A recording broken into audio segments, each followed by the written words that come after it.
All right, guys, February 28th. Got a 70-degree day here in Tennessee. So yesterday I started these habitat patches, clusters, whatever you want to call them. Jeff Sturgis does these a lot. I like what I've seen when he puts up his drone view. I really like what I see. So I went ahead. I did one up towards the top where I pulled all this fence from, but it was more of a screen kind of down of a property line, but it was built just like a habitat pocket. So what I did is I took so this one right here is 100 foot of fencing, and that's what I did with the weed matting.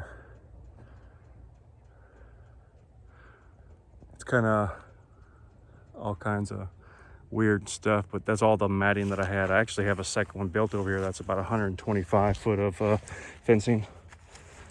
I'll take you over here to see it. I don't know how well we can see it. Let me turn you around and show you it. All right, so here is the bigger section. If you can't see, let me get right down through here. See the fencing down through there, down right through here. There's a gap between the two here with I think that's a pecan tree. And then it opens up and goes, you can see all the fence posts, but this is about 125 foot area.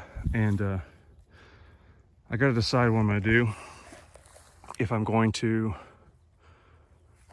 use this as is, if I'm going to buy more weed matting, what I'm going to do, I got to check the price of weed matting. I didn't intend to buy more. I actually thought I had a lot left over, but I should have known. So if I come in here and use this as is, I will do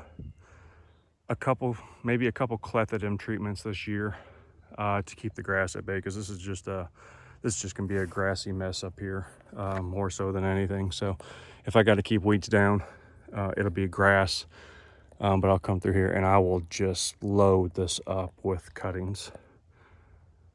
This one over here, of course, back to this one. If I buy weed matting, it'll be strategic, because of where my blind is here, shooting right over the top of that into there.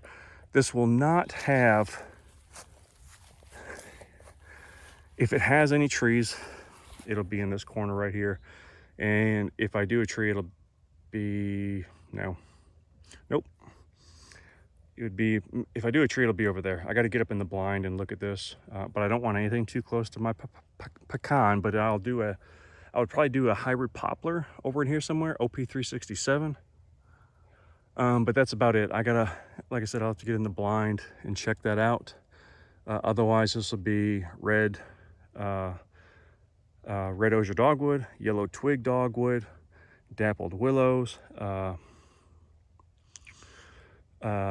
silky willows, and elderberries. It'll be loaded up with that stuff. This is going to block a lot of possible archery shots, but it could actually create something in the future. So this sawtooth oak is right here. I think this could be a very unique setup eventually.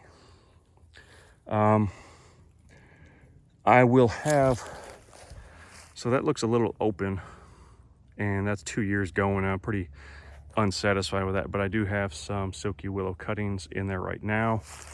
I may even add some cedars right around there, but yes, I get that that's open. We're awfully close to this. We're within 30 yards of everything here, but if I can get the right screening right there, that's not going to matter. I can climb that super quietly.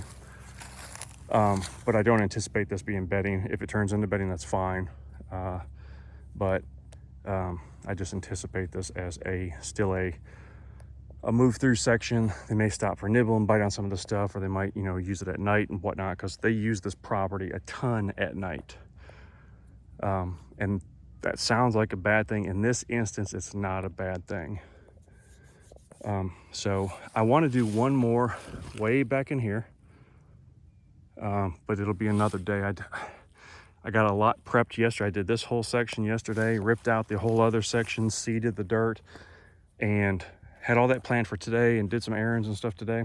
And I have still run out of time and energy. So I'm happy with what I've got done, but I still have more to go. But I still got tomorrow. I plan on tomorrow,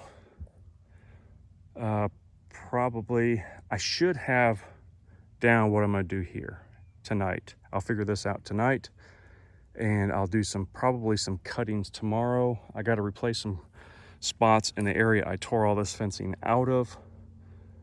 I think I counted 7 cuttings up there, so that's not bad. I don't know how many I'm gonna do here. I'm just gonna get a bunch and start going at it and see what we got or need. And if I end up doing something here, I'll do the same thing. I'll just grab a ton of cuttings and start plugging away. We got a bunch of rain coming. We got some warm temperatures. So what my hope is to just get roots going, and then it'll take off when true spring and everything gets here. I don't feel any danger in starting cuttings early.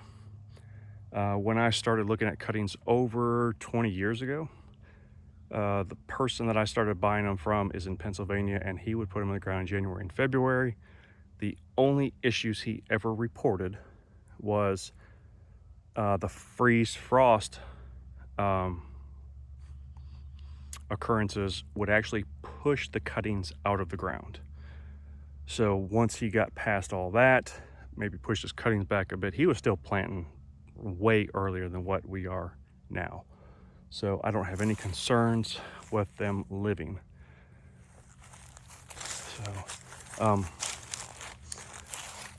I've got some other things I'm going to be working on. I want to transplant some cedars into some spots down my entrance and exit access to the stand, to this blind behind me. And that'll be just transplanting a few cedars, I think.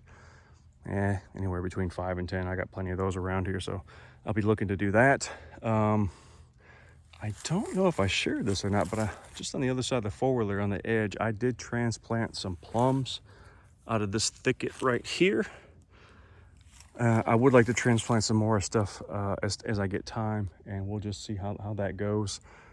Right now I've just been frost seeding some clover in several spots. I've been working on these habitat pockets. I did plant some fruit trees that you guys may have already seen. Watching the plots pretty close. We got a good green up. This week should be fantastic. I expect kind of a flush of clover, vetch, and some rye growth. We got temperatures between 65 and 80 happening. Lots of rain in the forecast, hopefully some sunshine with it, and I think we are going to blow up here for a little while. Chances are we should see another stretch of frost, or at least freezes, but we don't know. Last year we had an early spring, so who knows. But I'm gonna go ride around a little bit, and then I think I'm good for the day. So I'm happy with what I've got done. Got a little bit of cleanup, got one more pocket to put in, and just figure it out and see what I want to do. But feeling pretty good about the work I've got done, and I really look forward to seeing these pockets pop. This one right here, between this one having the weed matting and this one possibly not having it, it could be a really good test to see. I will tell you right now, the weed matting is far and away the way to go. I'll be checking that out tonight and see if I can go ahead and put that in my cart and check out. But if not, no big deal. I intend to have all of this basically grow up this year. I may keep, from here, this tree somewhere back in here, kind of maintained, because I need that clear shot back there. It may not look like it, but basically to that, if you can see that tree tube right there, that's like 125 yards. It's not far. I think to that back, way back in here, no more than 140 yards. So that's why I want to keep that open, because that honestly is my favorite spot, maybe even my safest spot to shoot. So I really prefer to shoot back there. But everything's coming along here. This is a, I call it a small parcel. Some people call it a micro parcel. But we really love the way this place has turned out and turning out. So if we can get a good growing season this year, I think we'll be very happy. I always love the transformations that I see every year. So, but that's what's going on now. So that's going to be a wrap. I think I'm done. I got to check my list, but I think I'm pretty well done. I'm going to take a ride around the plot out back and go check the corn that I dropped yesterday and see how hard it's been hit. See if any might be an antler. It's still way too early. I typically don't see antler drops, especially on good deer, until April here. The deer just, the 2.5 and older, just hold antlers for a long time here. So that's a good thing. But anyways, we're gonna go check, and I've been seeing some ducks down here in the pond. Got some black markings and stuff. I put a camera on the pond. I want to see what they are exactly, because I haven't been able to figure it out yet. But I appreciate everyone checking in, and we will see you on the next one. Have a good one.